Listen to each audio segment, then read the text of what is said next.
On Thursday night, University of Iowa superstar Caitlyn Clark became the NCAA's all-time career scoring leader for women's basketball emphatically, setting the new mark with a career-high 49 points in a win over Michigan. Clark is the platinum-certified rock star of college basketball, leading the nation in scoring, assists, and charisma, while filling arenas at home and on the road and driving record television ratings as millions at home watch to see what she will do next. The Wall Street Journal describes the Caitlyn Clark economy, drawing fans to hotels and restaurants wherever she plays and driving ticket prices on the secondary market as high as $1,000 a seat. Harry Smith was at the record-setting game this week and has our Sunday focus from Iowa City. In an age of scrolling, social media influencers, and trends, we are pleased to see the world can't get enough of Caitlyn Clark. The University of Iowa basketball player is an honest-to-goodness game changer. Her faraway threes, her razor-sharp passes. Caitlyn Clark's vision on the floor is one of the most valuable aspects of her game. Perhaps we should have known this would be the season of Caitlyn when 55,000 people showed up for the Iowa women's season opener at Kinnick Stadium. 55,000.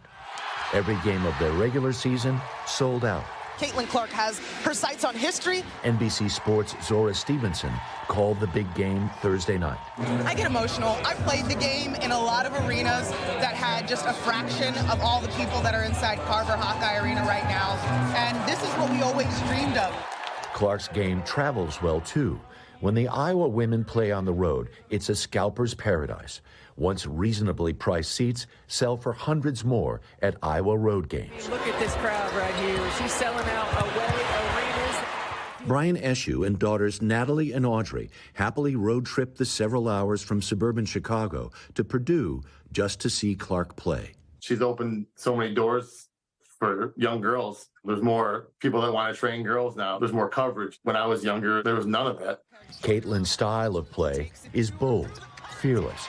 Her daring to be great is a huge part of her appeal. For the win! She's not afraid to make a mistake. She's not afraid to shoot an air ball. Clark's high school coach, Kristen Meyer. So that gives her the freedom and the confidence to take those tough shots. I think a lot of athletes, especially female athletes, are held back by their fear or they're just a little bit nervous to make a mistake. Caitlyn is always thinking about what could go right instead of what could go wrong. You can too. All of which makes her irresistible to sponsors, insurance, shoes, supermarkets. In this name, likeness, and image era where college athletes can be legally embarrassed, Caitlyn Clark is cashing in her off-court earnings, reportedly in the high six figures. Shoot.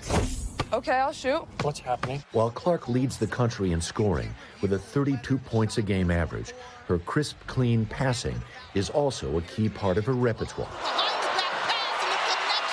So, of course, she also leads the country in assists, too. Combine that with a ferocious competitive spirit and a second-to-none work ethic, and you see a young woman who has earned her swagger and earned a devoted following. Look at what happened Thursday night in Iowa City. How will she go for history? You all knew I was going to shoot a logo 3 for the record. Come on now. I like to think that Caitlyn is more than a basketball player. University of Iowa women's basketball coach Lisa Bluter. And I think the event last night was more than about women's basketball. It's more about just Caitlyn. It was about women's athletics and where it's come and where it's going and all the little kids that love her and want to be like her. That's what it was about. For Sunday Today, Harry Smith, Iowa City. She is amazing. Harry, thank you. By the way, the legendary Pete Maravich holds the NCAA's all-time scoring record for men. Clark needs only 98 more points to pass him. So give her 3 or 4 games to break that one, too. And Clark actually has another year of eligibility because of the COVID season, so she'll have to decide whether to become the first pick in the WNBA draft or come back to Iowa for another 1,000 points or so. Hey, thanks for watching. Don't miss the Today Show every weekday at 11 a.m. Eastern, 8 Pacific on our streaming channel, Today All Day. To watch, head to today.com/allday or click the link right here.